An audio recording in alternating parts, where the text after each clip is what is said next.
नमस्कार, मी कोमल जगदाळे, सातारामधून आहे। मी व्हीआर मोर सोल्युशन कंपनीची मी हॅपी कस्टमर आणि हॅपी डिस्ट्रीब्युटर पण आहे।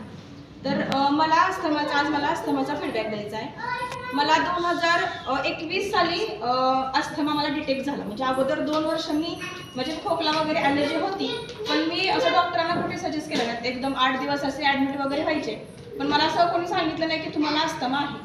तर मी 2021ला सातारमधल्या डॉक्टरांची मी ट्रीटमेंट घेतली, तर तिथे मला कळालं की तुम्हाला अस्थमा आहे।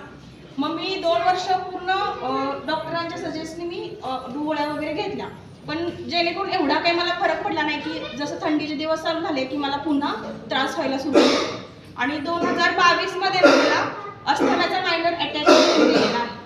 तर तरीही थोडी ट्रीटमेंट घेतली की ठीक आहे होते, म्हणजे पूर्ण असं क्लिअर मला असं काही बरं वाटलंच नाही। मग पुन्हा 2022ला डिसेंबरमध्ये पूजा मॅडम आमच्याकडे डेमोसाठी आलेल्या, तर त्यांनी मला प्रोविंग्सचा पण डेमो सांगितला आणि आपले हे फूड सप्लिमेंट्स आहेत त्याचीही खूप माहिती सांगितली मला। त्यांनी सांगितलं की हेल्थ फोर्स हे असं आहे की तुम्हाला ॲलर्जीसाठीही खूप छान रिझल्ट आहे याचा, आणि मला जो दमा आहे तो मला ॲलर्जेटिक दमाच आहे। तर मी ही हेल्थ फोर्स सुरू केली तेव्हापासून, तर जवळजवळ मला 1.5 महिन्यातच मला याचा खूप छान रिझल्ट आला। रिझल्ट म्हणजे ना, मी कसलीच म्हणजे माझा पूर्ण प्रवास गाडीवरचा, म्हणजे मुलांना सोडणं आणणं, माझी जाऊबाई आहेत त्या घरचं बघायचे, पण मला बाहेरचे सगळे मीच कामं बघते, तर मला खूप त्रास व्हायचा बाहेर डस्टचा। मग 1.5 महिने मी गोळी घेतली, मला खूप छान रिझल्ट याचा आला। आणि तिथून पुढं मी आता 1.5 वर्ष झालं मी हे टॅबलेट्स घेतेय। तेव्हापासून ना मी अक्षरशः पूजा मॅडम मला सांगतात की तुम्ही डॉक्टरांच्या गोळ्या खा, पूर्ण बंद करू नका। तरी मॅम मी सांगते, मी डॉक्टरांची गोळी ना तेव्हापासून मी पूर्ण बंद केली।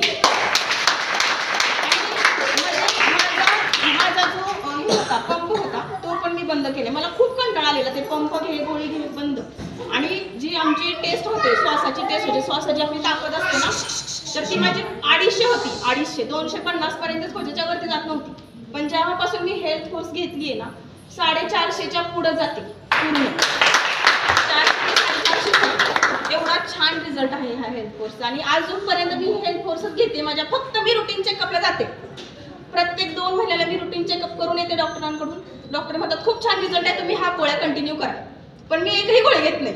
आणि आपली ती पुढं काही प्रॉब्लेम आला तर म्हणून मी तरी मला म्हणतात त्या तुम्ही एकदम कमी करू नका गोळ्या, थोडे करून तुम्ही कमी करा। पण नाही, मला जी इच्छाच होत नाही की आता त्या टॅबलेट्स खायची असं आहे। आणि प्रोविंग्सचा पण एक मी सांगते, मी सांगितलं नाही मी फक्त अस्थमाचा द्यायचा म्हणून ठरवलं।